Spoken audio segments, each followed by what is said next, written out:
व्याख्या मुद्रां करसरसिजै पुस्तकं शङ्खचक्रे बिभ्रद्भिन्नस्फटिकरुचिरे पुण्डरीके निषण्णः अम्लानश्रीरमृतविशदैरंशभिप्लावयन्माम् आविर्भूयाद्दनकमहिमा मानसे वागधीशः।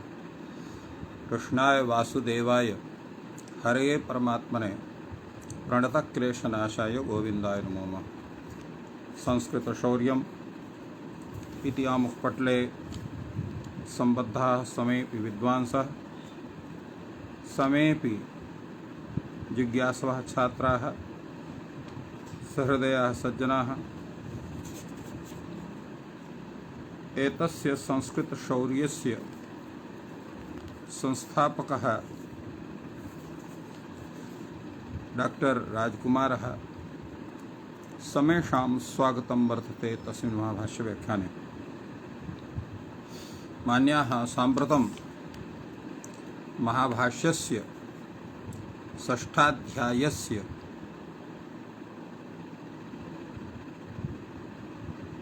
तृतीयपादस्य विचारः अद्यत आरभ्यते। अत्र पूर्वम् अलुक बोधकानि सूत्राणि वर्तन्ते। तत्र अधिकारसूत्रमस्ति अलगुत्तरपदे। अलगुत्तरपदे इति सूत्रस्य किं तात्पर्यं वर्तते इति तावत् काशिका ग्रन्थदृष्ट्या पूर्वं विचारयामः। काशिकाकारः कथयति अलुक इति च उत्तरपदे इति च एतत् अधिकृतं वेदितव्यम्। अर्थात एतस्मात् सूत्रात् अलुक इति पदस्य उत्तरपदे इति च पदस्य अधिकारः प्रवर्तते। अनेन किं भवति? यदि त ऊर्ध्वम् अनुक्रमिष्यामः अलुक उत्तरपदे इत्येवं तद्वेदितव्यम्। अर्थात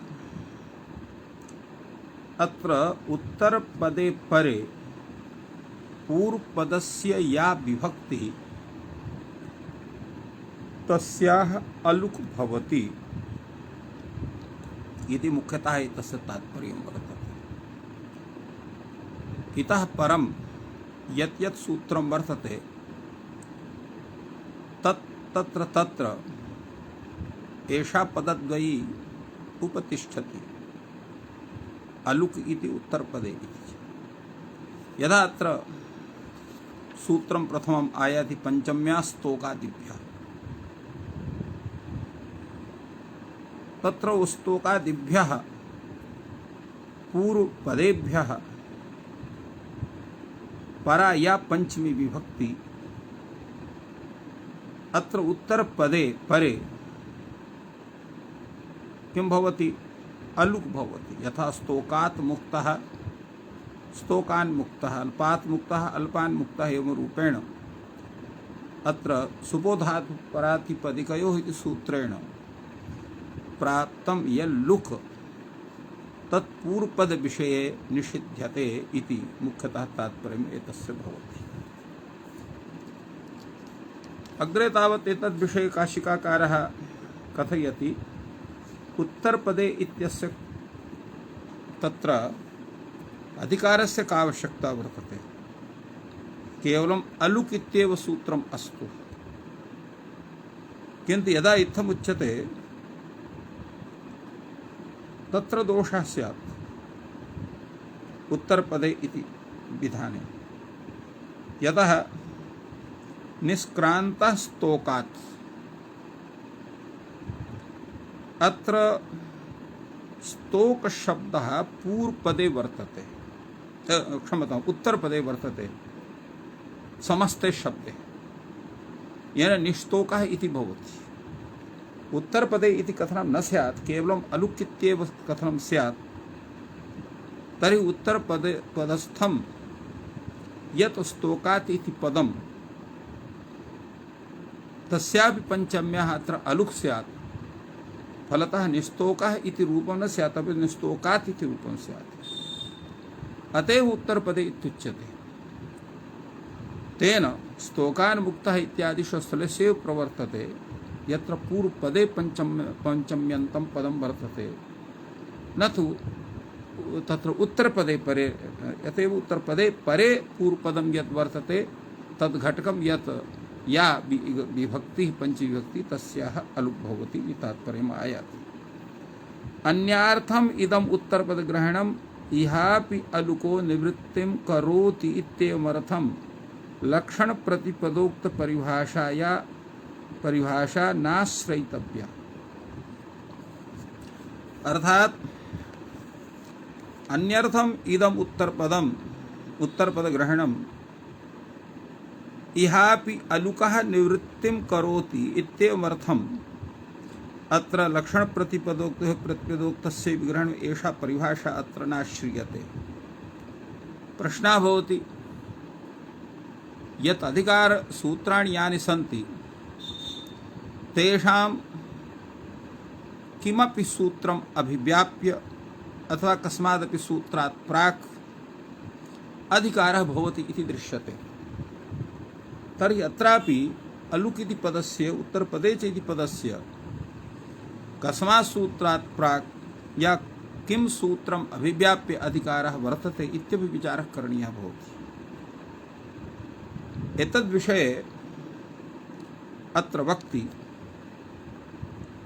काशिकाकारः सः कथयति, अत्र अलुगाधिकारः प्राङ्गनगः, अलुक् इत्यस्य अधिकारः वर्तते।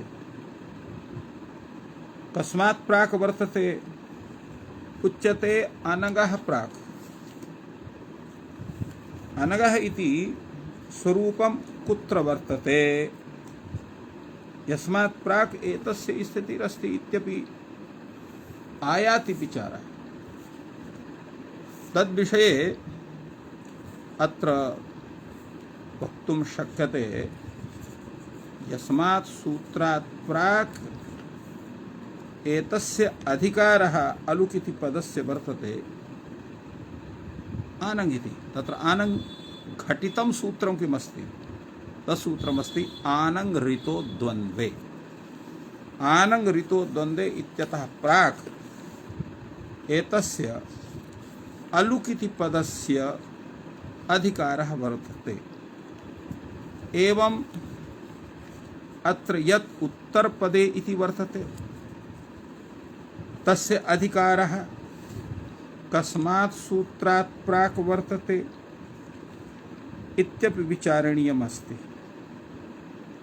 तत्र एतद्विषये अत्र काशिकाकारः कथयति, यत् अंगस्य इति सूत्रात् प्राक् एतस्य अधिकारः।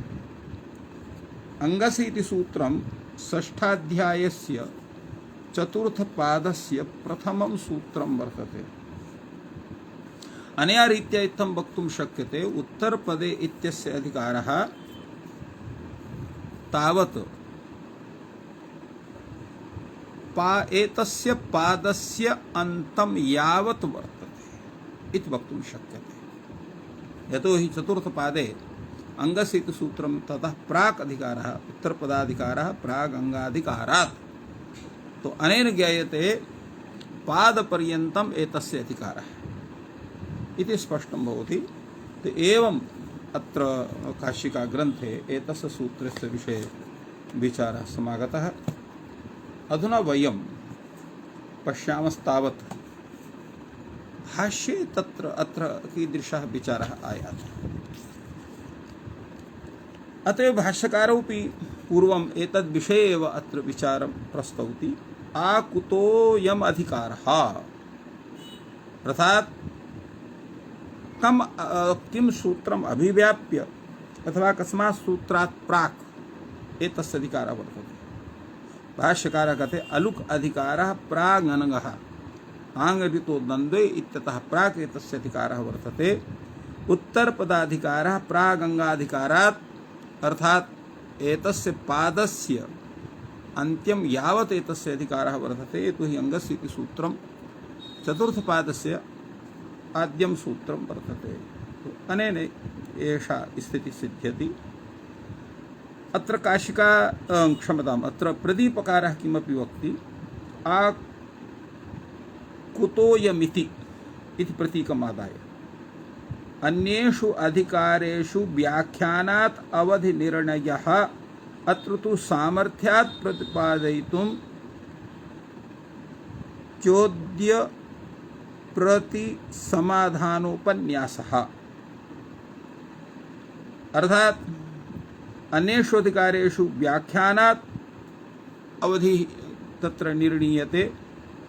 यथा अत्र एतस्य तत्र उच्यते एतः इदं सूत्रं यावत् यदा अस्मात् सूत्रात् प्राक् एतस्य अधिकारः तत्र व्याख्यानात् तस्य निर्णयः भवति। अत्र तु सामर्थ्यात् तथा प्रतिपाद्यते प्रागनगाधिकारः इति एवं रूपेण। उत्तरपदे अनन्तरस्य ऋकारान्तस्य अनगाभाव्यम् अलुकि च सति विभक्त्या व्याख्यानाद् ऋकारान्तयोः पूर्वोत्तरपदयोः अनन्तर्यं न स्यात् इति सामर्थ्यात् प्रागनगा अलुगाधिकारः इति कैयटः वक्ति। अर्थात् उत्तरपदे अनन्तरस्य ऋकारान्तस्य अनगाभाव्यम् अलुकि च सति विभक्त्या व्याख्यानात् ऋकारान्तयोः पूर्वपदोत्तरपदयोः अनन्तर्यं न स्यात् अतः सामर्थ्यात् अनगः प्राक् अलुगाधिकारः निश्चीयते अथवा कार्यान्तरं प्रकृतस्य विधेः निवर्तकम् इति अलुगाधिकारः प्रागनगः इति प्रयोजनं प्रागनगाधिकारस्य अत्र कैयटः अत्र कथितवान्। प्रागंगाधिकारात् इत्यपि कथे प्रत्यये परतः अंगं प्रति न तु उत्तरपदे इति सामर्थ्यात् अवधि परिच्छेदः इति कृत्वा अंगस्य इत्यतः प्राक् तत्र उत्तरपदे इत्यस्य अधिकारः प्रवर्तते। एवं अत्र विचारः जातः। अधुना विचारः प्रवर्तते यत् उत्तरपदाधिकारस्य कानि प्रयोजनानि, कानि पुनः उत्तरपदाधिकारस्य प्रयोजनानि। यतो हि अयं प्रश्नः अतएव आगतः यतो हि समासः भवति, समासत्वात् प्रातिपदिक संज्ञा भवति, सुपो धातु प्रातिपदिको तस्य लोपः लुक् भवति, तो समासे लुक् प्राप्तः प्रतिषिध्यते इति सामर्थ्यात् समासाधिकारात् वा अत्र उत्तरपदं लभ्यते। यतो हि यत्र यत्र समासः तत्र उत्तरपदत्वम् अस्त्येव। कार्यान्तर विधौ अपि वनं समासेः इत्यतः समास ग्रहणानुवृत्त्या उत्तरपदलाभः अत्र भवति। अतः उत्तरपदाधिकारस्य प्रयोजन विषये अत्र चिन्तनं वर्तते। कथम् अत्र उत्तरपदाधिकारस्य प्रयोजनानि सन्ति, तो हि समासत्वात् उत्तरपदस्य लाभः स्वयमेव वर्तते, तद्विषये चिन्तनं कथम् इति प्रश्नः। अत्र वार्तिककारः कथयति उत्तरपदाधिकारस्य प्रयोजनं स्तोकादिभ्यो लुगा नङ नङ ङिको ह्रस्वनलोपः। अर्थात पंचम्या स्तोकादिभ्यः इति सूत्रेण अत्र अलुक् स्यात्। स्तोकान् मुक्तः, अल्पान् मुक्तः, कतिपयान् मुक्तः।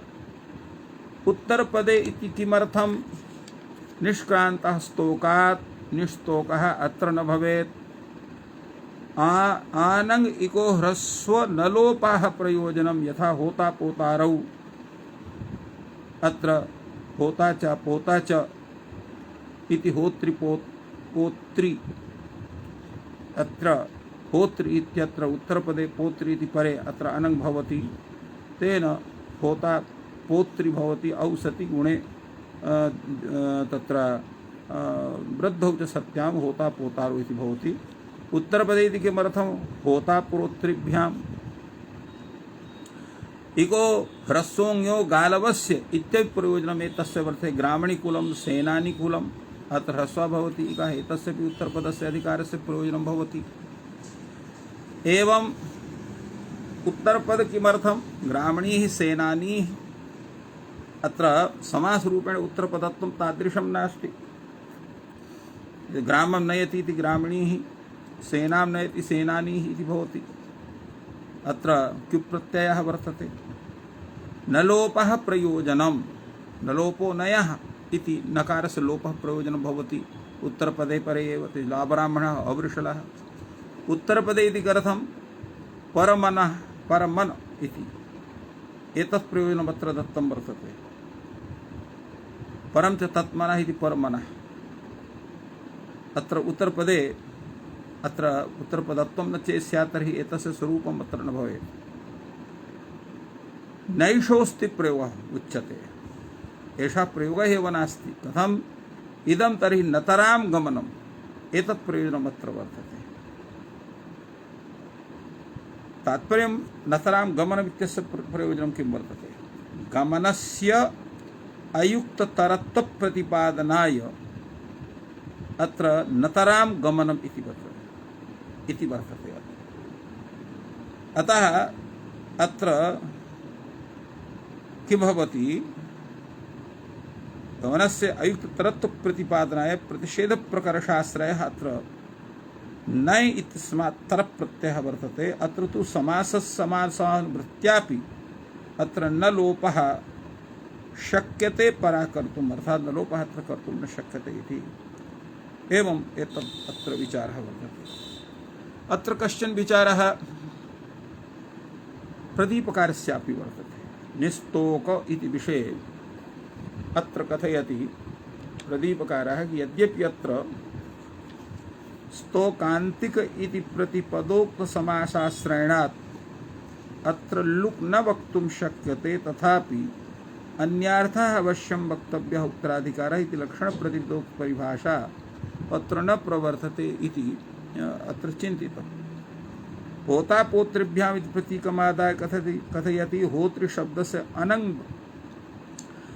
पोतृशब्दस्य अनङ् न भवति होता पोतारु इत्यत्र तु परत्वात् गुणे अनङ् बाध्यते इत्युदाहरणान्तरोपन्यासः अर्थात् अत्र पोतृशब्दे अनङ् नास्ति उत्तरपदे परे भवति अतः उत्तरपदस्य विषये एतत् उदाहरणं चिन्तितम् उत्तरपदे परे एव अत्र अनङ् भवति अतएव होतृपोतृभ्यां होता पोतारौ इति अत्र उक्तमस्ति अथ विभक्त्यपेक्षत्वात् गुणः बहिरङ्गः आनङ् अन्तरङ्गः आनङ् भवति तथा सति होता पोतारु इति उदाहरणं ग्रामणीकुलम् अत्र ग्रामण्याः कुलं ग्रामीण अत्र षष्ठी समासः ग्रामणीय समासाधिकारोऽपि अत्र उत्तरपदस्य ह्रस्व प्रसङ्गः स्यात् परमनेति अत्र यथा नतराम् इति प्रतिषेधस्य प्रकर्षः एवं परम अपरम इति इत्यद् विषयेपि परम्य विधीयते अत्र यस्य खण्डनम् अत्र कृतं वर्तते परमन इति विषये नैषोऽस्ति प्रयोगः एतस्य तात्पर्यं किं वर्तते प्रयुक्तानाम् इदम् अन्वाख्यानं न प्रयुक्तानाम् इति नियमः वर्तते अतः परमन इति प्रयोगः एव नास्ति एतस्य तत्र अप्रसिद्धत्वात् एतद्विषये चिन्तनं न भवति इति तात्पर्यमायाति तो इत्थं कैयटः अपि एतद्विषये चिन्तितवान् अग्रे तावत् वार्तिकग्रन्थः वर्तते एकवच्च अलुक् भवति इति वक्तव्यम् एकवच्चकम् एतस्य किं तात्पर्यं भवति एकवच्च इत्यस्य तात्पर्यं भवति अत्र अर्थातिदेशः तेन द्वौ अर्थौ बहवः द्वौ अर्थौ बहवः इति एकवत् समासे भवन्ति तेन स्तोकाभ्यां मुक्तः स्तोकेभ्यां मुक्तः स्तोकात् मुक्तः सर्वत्र समासे सस्य स्तोकान् मुक्तः इत्येव भवति तात्पर्यम् एवं वर्तते अतः अर्थादिदेशः स्तोकाभ्यां मुक्तः इति द्विवचनतः स्तोकाभ्यां मुक्तः इति प्रयोगः न भविष्यति स्तोकेभ्यो मुक्तः इत्यपि तत्र स्तोकेभ्यः मुक्तः एवं रूपेण पञ्चम्याः अलुक् सति बहुवचनस्य अलुक् भवतु द्विवचनस्य अलुक् भवतु एवं नास्ति एकवचनस्यैव तत्र प्रतीतिः स्यात् सामान्येन अतएव एकवच्च इत्युक्तम् अथवा तत्र द्वित्वविवक्षायां बहुविवक्षामपि एकवत् भवति तेन स्तोकान् मुक्तः इत्येव प्रयोगः जायते न तु स्तोकाभ्यां मुक्तः स्तोकेभ्यः मुक्तः इति एव तथा प्रयोगः न भवति इति अत्र प्रतिपादितं भाष्यकारेण अतएव पृच्छति किं प्रयोजनं स्तोकाभ्यां मुक्तः स्तोकेभ्यः मुक्तः इति विगृह्य अर्थात् एवं भूते विग्रहे सत्यपि स्तोकान् मुक्तः इत्येव यथा स्यात् एतदर्थम् अत्र एकवत् इति वक्तव्यम्। अतीव शोभनं विचारः अत्र वर्तते। भाष्यकारः कथयति भवतु भवतः कथनम् उचितं वर्तते, अन्यथा स्तोकाभ्यां मुक्तः इत्यप्रयोगः स्यात्, स्तोकाभ्यः मुक्तः इत्यप्रयोगः स्यात्, इष्यते तो स्तोकान् मुक्तः इत्येव, अतः एकवत् भावः अत्र करणीयः। अत्र एवं भवतः समाधानम् उचितं प्रतीयते, किन्तु अत्र एकवत् वचनम् अत्र अनर्थकमस्ति। कथम् एकवत् भावः अनर्थकः इति भवता उच्यते? कथनम् अस्ति द्विबहवोः अलुक् कस्मान्न भवति। यदा एकं नोच्यते तर्हि यत् द्वित्वं वर्तते, यत्र बहुत्वं वर्तते, तस्यापि अलुक् स्यात्। उच्यते द्विबहुषु असमासः। अत्र स्तोकाभ्यां मुक्तः स्तोकेभ्यः मुक्तः, यथा राज्ञः पुरुषः यथा राज्ञां पुरुषः राज्ञोः पुरुषः, एवं भूतः समासः एव न भवति। द्विबहुषु असमासः, द्विवचन बहुवचनान्तानां पूर्वपदानां समासः न भवति। तर्हि प्रश्नः भवति, तर्हि एवं भूतः कश्चन नियमः विधेयः, किं वचनं कार्यं यत् द्विबहुषु समासः न भवति, केवल एकवचनान्तेनैव समासः भवति। अन्यथा तु बहवः जनाः तत्र द्विवचनान्तस्यापि तत्र उत्तरपदेन सह समासं कुर्युः अथवा बहुवचनान्तेनापि कुर्युः। तर्हि अत्र एवं भूतः कस्य नियमः विधातव्यः, द्विवचन बहुवचनानाम् असमासः इति। किं वक्तव्यमेतत् उच्यते नहि। तर्हि यदा वचनं नोच्यते तर्हि एतस्य नियमस्य परिपालनं कथं स्यात्? नियमः एव न स्यात्। तर्हि अत्र एतद्विषये अनियमः स्यात्। कश्चित् एकवचनान्तेन समासं करोति, कश्चित् द्विवचनान्तेन, कश्चित् बहुवचनान्तेन वा, यथा रोचते तथा करोति। तदा उच्यते उक्तं वा, एतद्विषये पूर्वमेव प्रतिपादितं। किं प्रतिपादितम्? अनभिधानात् इति। एवं भूतानां प्रयोगाणाम् अभिधानमेव नास्ति, तच्च अवश्यम् अभिधानम् अनभिधानम् आश्रयितव्यम्। एतद्विषये अनभिधानमेव आश्रयणीयम्। एवं भूतः विचारः अत्र कृतः भगवता भाष्यकारेण। एतद्विषये कैयटः नागेशश्च उभावपि चिन्तयतः। पूर्वं कैयटः किं कथयति इति विचारयामः। कैयटः कथयति समासे उपसर्जनार्थस्य द्वित्वबहुत्वस्य अनवगमात् अभेदैकत्वसंख्यायाः एव उपजननात् विशेष परित्यागा संख्या सामान्यम अभेदैकत्वं संख्या उच्यते।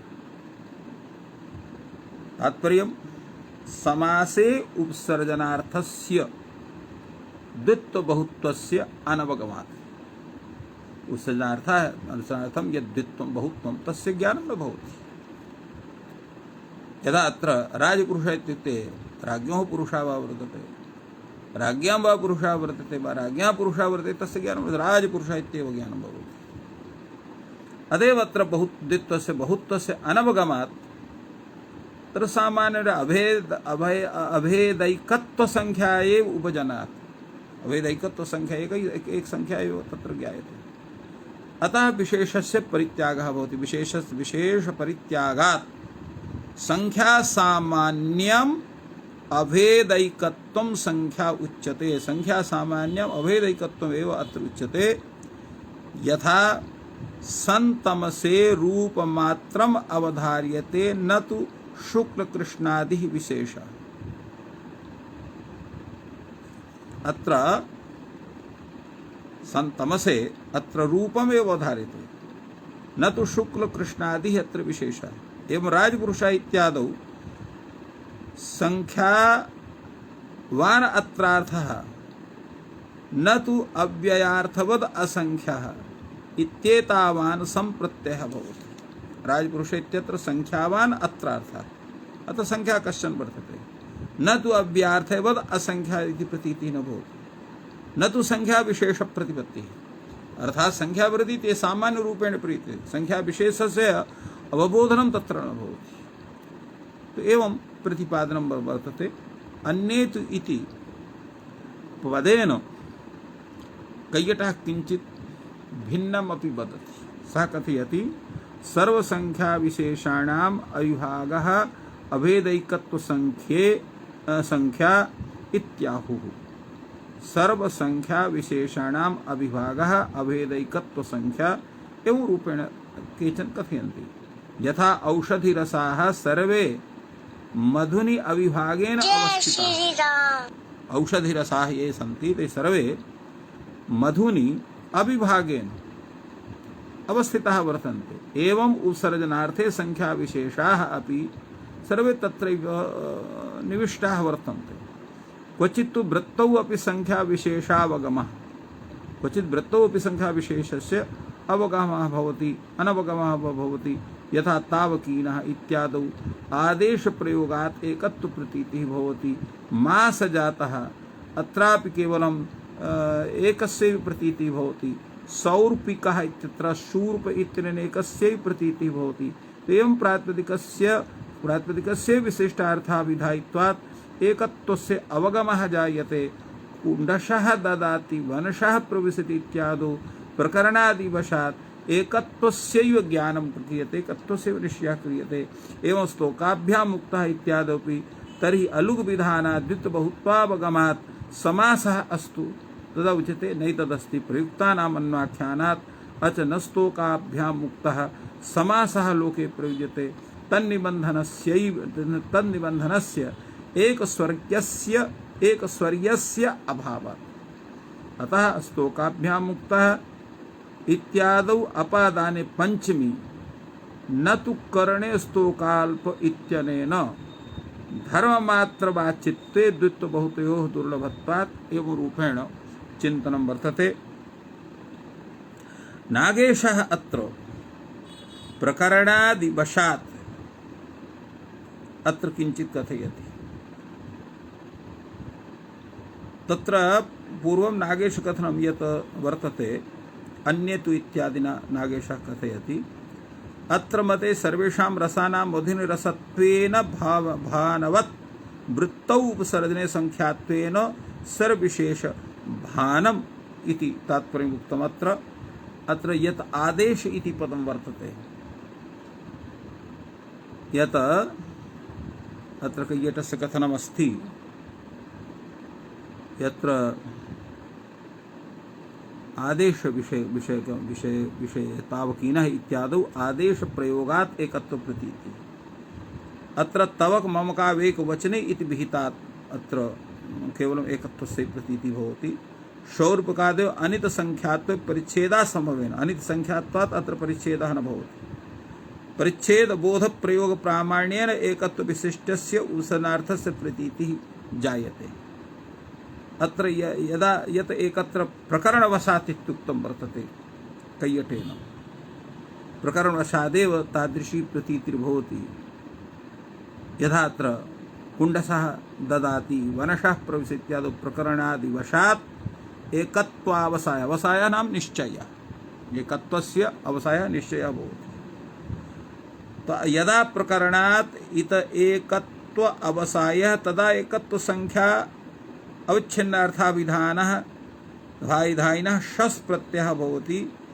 अत्र यत् तत्त्वं तदुपादितं समर्थसूत्रे भाष्ये इति उक्तम्। अत्र अनभिधानात् इत्यत्र उक्तं समासेन अत्र अनेक व्यक्त्यनभिधानात्, समासेन अनेक व्यक्त्यः अभिधानम् अत्र न भवति इत्यर्थः। अग्रे तावत् भाष्यग्रन्थः वर्तते एकवद् वचने च गोषु चरतेति प्रसङ्गः। एक वचनस्य एक वत्वं भवति, एक वचनः न भवति इति भावान् उच्यते। तर्हि यत्र बहुत्वस्य अलुक् दृश्यते। एक वचने ही गोषु चरः इति प्रयोगः भवति। तो गोषु चरे अति प्रसङ्गः स्यात्, गोषु चरः इति भवति। अत्र गो शब्द बहुवचनान्तः अत्र तस्य अलुक् भवति। तो एवं अत्र एकवत् भावस्य चर्चा न भवति।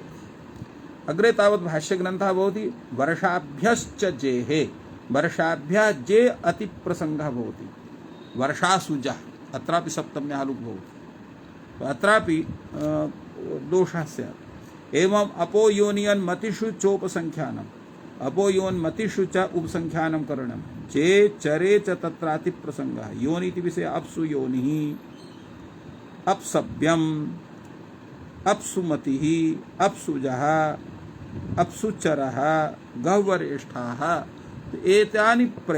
एते प्रयोगाः अत्र सिद्धाः न स्युः इति कृत्वा अत्र एवं रूपेण एकवद्भावस्य अत्र चर्चा न करणीया भवति।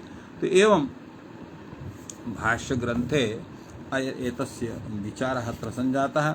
अग्रे तावत् सूत्रं वर्तते पंचम्याः स्तोकादिभ्यः, यस्य विषये चिन्तनं पूर्वमेव कृतमासीत्, तद्विषये अत्र काशिका दृष्ट्या पूर्वं वयं विचारयामः। काशिकाकारः कथयति यत् पंचम स्तोकात् स्तोकान्तिकदूरार्थकृच्छ्राणि एतानि स्तोकादीनि वर्तन्ते। स्तोक अन्तिक दूरार्थकाः ये शब्दाः, कृच्छ शब्दः, एतानि स्तोकादीनि तेभ्यः परस्याः पंचम्याः उत्तरपदे परे अलुक् भवति। यथा स्तोकात् मुक्तः स्तोकान्मुक्तः, अल्पात् मुक्तः इति अल्पान्मुक्तः, अन्तिकात् आगतः इति अन्तिकात् आगतः, अभ्यासात् आगतः इति अभ्यासात् आगतः, दूरात् आगतः इति दूरात् आगतः, विप्रकृष्टात् आगतः विप्रकृष्टात् आगतः, कृच्छान् मुक्तः इति कृच्छात् मुक्तः इति कृच्छान् मुक्तः। सर्वत्र पंचमी समासः, अथ च पंचम्याः अलुक् भवति। अनेन समासे कृते अत्र अलुक् कदा भवति? यदा वयं समासं कुर्मः तदा प्रक्रिया का वर्तते समासस्य, एषा प्रक्रिया अपि ज्ञातव्या। प्रायः जनाः एतद्विषये अल्पं जानन्ति। तत्र पूर्वं लौकिकविग्रहः क्रियते, यथा राज्ञः पुरुषः, अत्रापि वक्तव्यं स्तोकात् मुक्तः। अनन्तरम् अलौकिकविग्रहः भवति, स्तोकङसि मुक्तसु इति भवति अलौकिक विग्रह। अलौकिक विग्रहे वाक्ये एव समास विधायक सूत्रेण समासार्थात् समास इति संज्ञा भवति तस्य। समास विधायकानि यानि सूत्राणि सन्ति तानि सर्वाणि संज्ञा बोधकानि सन्ति। समास इति संज्ञा भवति। समास संज्ञायां जातायाम् अनन्तरं प्रातिपदिक संज्ञा भवति। प्रातिपदिक संज्ञा यदा भवति तदैव सुपो धातु प्रातिपदिको इति सूत्रेण लुकः प्राप्ति भवति। तत्र समासे कृते प्रातिपदिकः सुपः लुकि प्राप्ते अनेन प्रतिषेधः भवति। अत्र प्रश्नः भवति, तत्र पूर्व प्रयोगः पूर्वं भवति, प्रातिपदिक संज्ञा वा पूर्वं भवति। यदि समासे कृते पूर्वं प्रथमादेशं समासविसर्जन इति सूत्रेण विसर्जन संज्ञा, विसर्जन पूर्व इति पूर्व प्रयोगः, अनन्तरं प्रातिपदिक संज्ञा, अनन्तरं तत्र सुपः लोप लुक भवति अथवा सुपः अलुक् भवति। एवं रूपेण कश्चन क्रमः वर्तते। अनन्तरं प्रातिपदिकत्वस्य ज्ञानं कृत्वा सुबुत्पत्तिः अन्यानि कार्याणि च भवन्ति। यत्र समासान्तप्रत्ययः सोऽपि तत्र समासे कृते सति तत्र लुकः प्राक् एव समासान्तप्रत्ययो भवति। अयं क्रमः कश्चन अत्र शास्त्रे निर्दिष्टः वर्तते। द्विवचन बहुवचनान्तानां तस्तोकादीनाम् अनविधानात् समासः न भवति इति यत्र वक्ति। स्तोकाभ्यां मुक्तः स्तोकेभ्यः मुक्तः अत्र समासः न, तेन न कश्चिदपि ऐकपद्यम् ऐश्वर्यं च भवति। ब्राह्मणात् संसिनः उपसंख्यानं कर्तव्यं, ब्राह्मणात् आदाय संसतीति ब्राह्मण संसि इति रूपेण अत्र समासः भवति। अतः अत्र कथं अत्र ब्राह्मणात् संसिनः इति प्रयोगः कथं भवति इति विषये अत्र चिन्तितं। ऋत्विग्विशेषस्य रूढिरियं वर्तते ब्राह्मणात् संसि इति। एवं तस्य व्युत्पत्तिः असता सता वा अवयवार्थेन क्रियते। तो एवं एतस्य विषये अत्र विचारः कृतः काशिकाग्रन्थे। अधुना वयं पश्यामः भाष्ये इति सूत्रमिदं कथं विचारितं।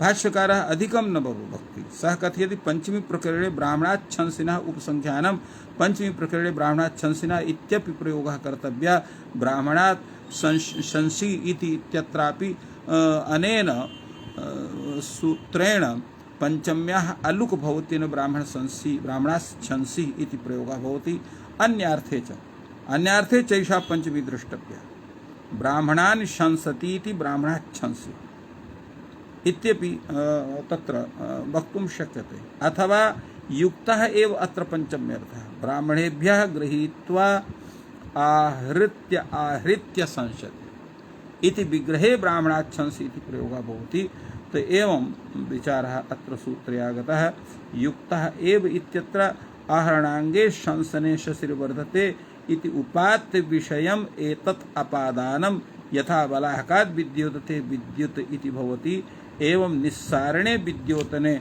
द्युतिर्वर्तते इति वत् अत्रापि तत्र आहृत्य इति गृहीत्वा ब्राह्मणेभ्यो गृहीत्वा आहति संशति इत्युक्ते ब्राह्मण इति शब्दे अत्र अपादानत्वम् आयाति तेन अपादाने पंचमिति पंचविंशति ब्राह्मणाच्छंसि इति प्रयोगः जायते इत्थम् एतस्य सूत्रस्य विषये चिन्तनं वर्तते अग्रे तावत् सूत्रमस्ति ओजः सहोम्भसस्तमसस्तृतीयायाः इति सूत्रं वर्तते एतत् सूत्रस्य विषये अत्र काशिकाकारः कथयति ओजस् सहस् अम्भस् तमस् इत्येतेभ्यः शब्देभ्यः उत्तरस्याः तृतीयायाः अलुक भवति उत्तरपदे परे यथा ओजसा कृतं सहसा कृतं अम्भसा कृतं तमसा कृतं अत्र तृतीया विभक्तिः वर्तते तृतीया विभक्तेः अत्र अलुक भवति अनेन सूत्रेण फलतः अत्र तत्र ओजसा कृतं सहसा कृतं अम्भसा कृतं तमसा कृतम् इति सिद्ध्यति अंजस उपसंख्यानं कर्तव्यम् अंजस इति शब्दस्यापि ग्रहणं करणीयं तेन अंजसा कृतं भवति एवं पुंसानुजा जनुषान्ध इति वक्तव्यम् तो पुंसानुजः इत्यत्रापि प्रयोगः सिद्ध्यति जनुषान्धः पुंसा अनुजः इति पुंसानुजः जनुषा अन्धः इति जनुषान्धः अत्रापि तृतीयायाः अलुक दृश्यते एवं अत्र चिन्तितम् एवं व्याख्यानम् एतत् सूत्रस्य काशिकग्रन्थे वर्तते भाष्ये तावत् केवलं वार्तिकद्वयमेव उपन्यस्तं यस्य वार्तिकद्वयस्य पूर्वं चिन्तनं काशिकाग्रन्थे जातं तृतीया अंजस उपसंख्यानम् अर्थात् तृतीया अलुग विषये अंजस शब्दस्यापि ग्रहणं करणीयम् इत्यर्थः तेन अंजसा कृतम् इति अंजसा कृतम् इति भवति एवं पुंसानुजः जनुषान्धः विकृताक्षः इत्यत्रापि करणीयम् पुंसानुजः जनुषान्धः विकृताक्षः तो पुंसानुजः पुमान् अग्रजः स पुंसानुजः पुमान् अग्रजः सः पुंसा हेतुना अनुजः इति पुंसानुजः अत्र पुंसा इति पुमान् पुमांसौ पुमांसः पुमांसं पुमांसौ पुंसः पुंसा पुंभ्यां पुंभि इति पुंसा इति तृतीयान्तं पदम् अतः पुंसानुजः इत्यत्रापि वर्तते एवं जनुषान्धः जनुः जनुषी जनुंषि एवं रूपेण अत्र जनुषा इति भवति तेन जनुषान्धः इति जायते अत्र विकृताक्षः इति कथं विकृताक्षः इति अत्र विकृत इति क्षिप्वन्तं पदं विकरोति इति विकृत अत्र तकारान्तः क्युप् प्रत्ययान्तः विकृत शब्दः तो विकृत विकृति विकन्ति विकृति विकृन्ति विकृता विकृतभ्यां विकृतभिः एवं रूपेण तस्य स्वरूपं भवति अतः विकृत इत्यस्य तृतीयान्तपदं विकृता इति भवति विकृता अक्ष इति विकृताक्षः एवं अत्र चिन्तनं करणीयम् तो इत्थम् एतत् सूत्रस्य विषये विचारः सम्पन्नः अग्रे सूत्रं भवति आज्ञायिनी च इति सूत्रविषये अत्र काशिकाकारः कथयति यत् आज्ञायिनी इति उत्तरपदे मनसः उत्तरस्य तृतीयायाः अलुक् भवति अर्थात् आज्ञायिनी उत्तरपदं भवतु तदा मनसः शब्दात् विहिता या तृतीया विभक्ति समासे तस्याः अलुक् भवति। मनसा ज्ञातुं शीलम् अस्य इति मनसा ज्ञायि इति प्रयोगः। अत्र मनसा इत्यत्र तृतीयायाः अलुक् अत्र दृश्यते। एवं रूपेण अत्र विचारः। अत्रैव विषये अत्र काशिकाकारः यथा प्रतिपादितवान् तथैव अत्र भाष्यकारः अपि प्रतिपादयति। आत्मनश्च पूर्णे, आत्मनश्च पूर्ण उपसंख्यानं कर्तव्यम्। अर्थात अत्र आत्मन शब्दात् पूर्ण प्रत्ययान्तस्य उत्तरपदस्य परतः अत्र किं भवति तृतीयायाः अत्र अलुक् भवति। यथा आत्मना पंचमः इति आत्मना पंचमः अथवा आत्मपंचमः इति भवितव्यं, किन्तु आत्मना पंचमः इति भवति। आत्मना दशमः इति आत्मना दशमः, तो एवं अत्रापि अलुक् करणीयः। एवं अन्यार्थे चैषा तृतीया द्रष्टव्या। आत्मा पंचमः अस्य इति आत्मा पंचमः, आत्मा दशमः। एवं अत्र तृतीया विषये किमपि अन्यत् चिन्तितं। यथा या अत्र तृतीया विभक्ति वर्तते सा अन्यार्थे वर्तते। आत्मा पंचमः अस्य इति आत्मा पंचमः अन्यार्थे वर्तते। अन्यार्थः कदा स्यात्? यदा बहुव्रीहि समासः स्यात्। तो आत्मा पंचमः अस्य इति आत्मा पंचमः, आत्मा दशमः इति। अथवा यह तृतीया अत्र प्रयुक्ता वर्तते सा अन्यार्थः नास्ति, तृतीयार्थः तथैव तस्यैव वर्तते। युक्ता एव अत्र तृतीयार्थः। आत्मना कृतं तस्य तत् येन असौ आत्मा पंचमः। एवं रूपेण अत्र तृतीया विभक्ति करणीया। प्रश्नः भवति कथं जनार्दनस्त्वात्मचतुर्थः इति। आत्मचतुर्थः इति जनार्दन विषये उक्तं वर्तते, तो आत्मचतुर्थः इति कथं स्यात्? आत्मना चतुर्थः इति भवेत्, यतोहि अत्रापि पूर्णप्रत्ययान्तः चतुर्थः शब्दः वर्तते। तदा उच्यते आत्मचतुर्थः इत्यत्र तत्पुरुषसमासः नास्ति, अपि तु बहुव्रीहि समासः वर्तते। आत्मा चतुर्थः अस्य। तो एवं एतस्य व्याख्यानम् अत्र सम्पन्नम्। अग्रे तावत् भाष्ये यत् सूत्रं वर्तते व्याख्येयत्वेन तत् सूत्रमस्ति वैयाकरणाख्यायां चतुर्थ्याः। एतद्विषये चिन्तनीयम्। अत्र काशिकाकारः एतत् सूत्रं व्याचक्षाणः कथयति यत् वैयाकरणानाम् आख्या इति वैयाकरणाख्या, अर्थात वैयाकरण सिद्धान्ते ये शब्दाः तेन रूपेण प्रसिद्धाः वर्तन्ते। ते शब्दाः कथं भूताः? संज्ञाभूताः। आख्या इति संज्ञा। यया संज्ञया वैयाकरणाः एव व्यवहरन्ति, न अन्ये व्यवहरन्ति। सा एवं भूता संज्ञा वैयाकरणाख्या वैयाकरणानां संज्ञा उच्यते।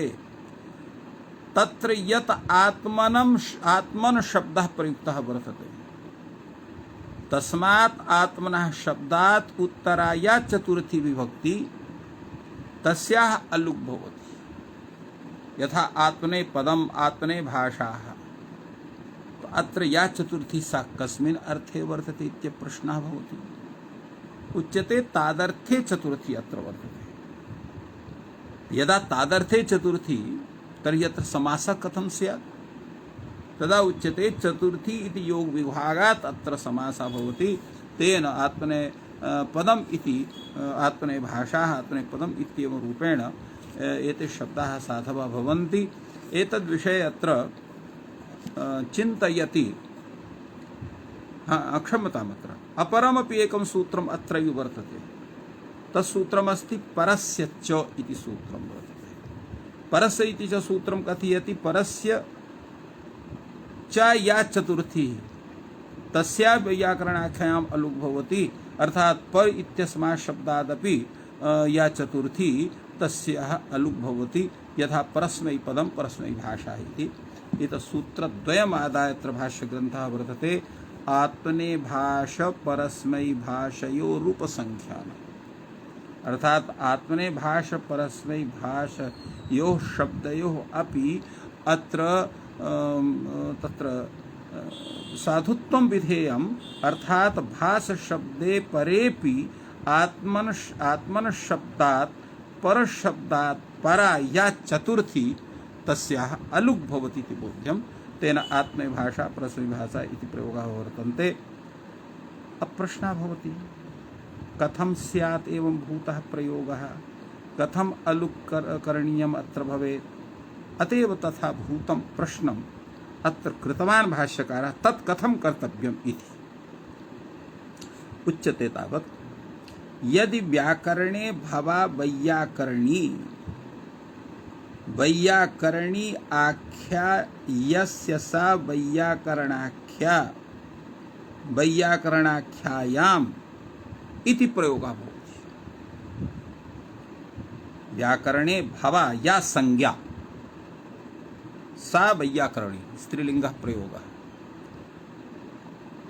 वैयाकरणी आख्या यस्याः सा वैयाकरणाख्यायाम् अर्थात व्याकरण शास्त्रे प्रसिद्धा या संज्ञा सा वैयाकरणाख्या संज्ञा उच्यते।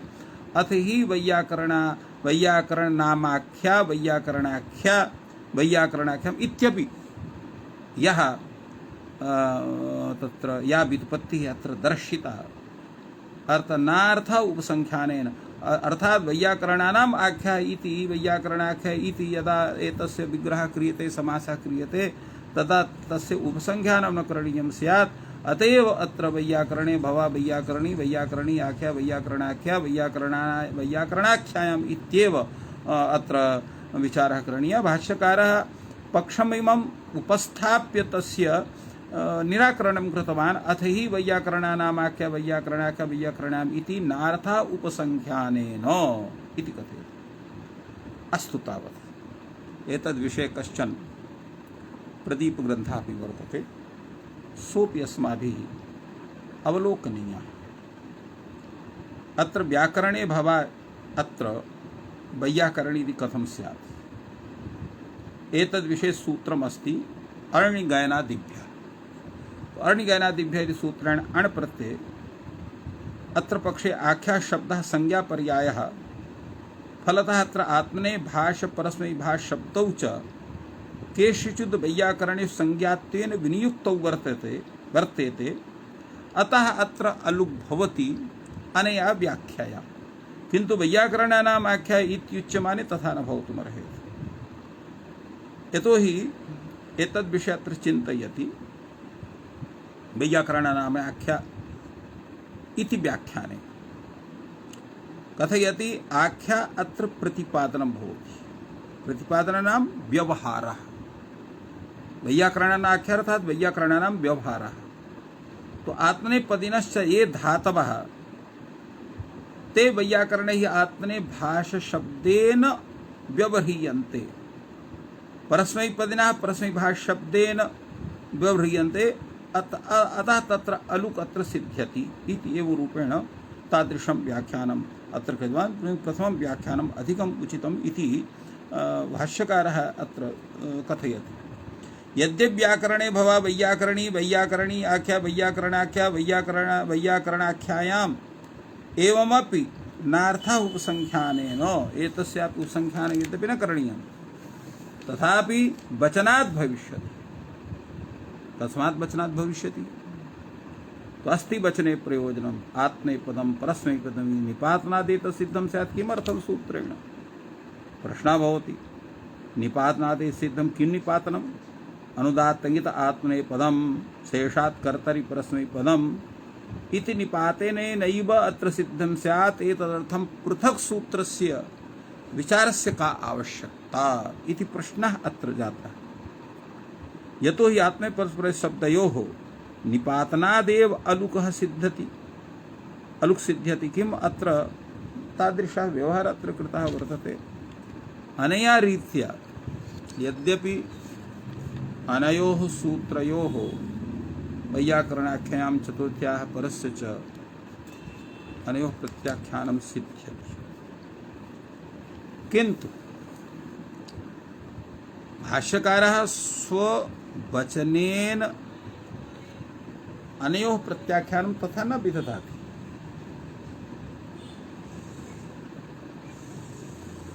किन्तु एतत् उक्तवान् एव अनुदात्तनिदात्मनेपदं शेषात् कर्तृ इत्यनेनैव निपातनेनैव सिद्ध्यति। एतद् विषये नागेशः कथयति यत् निपातनं नाम तत्र रूढिः, रूढि तत्र वर्तते तस्य शब्दस्य तस्मिन् अर्थे कल्पनया तत्र प्रकृतिप्रत्ययानां ग्रहणं वयं कुर्मः तत्र शिष्टप्रयोगम् आदाय। किन्तु यदा सूत्रेण तत्कार्यं क्रियते तर्हि सा तस्य व्युत्पत्तिः सिद्ध्यति तेन रूपेण। अतः आरंभ सामर्थ्यात् रूढ़ि परित्यागेन योग परिग्रहः करणीयः इत्यर्थम् एतयोः सूत्रयोः अत्र उपदेशनम् आवश्यकम् इति कृत्वा अनयोः सूत्रयोः प्रत्याख्यानं न सिद्ध्यति। अस्तु तावत् अत्रैव विरम्यते। सर्वेभ्यो नमः। जयतु संस्कृतं, जयतु भारतम्।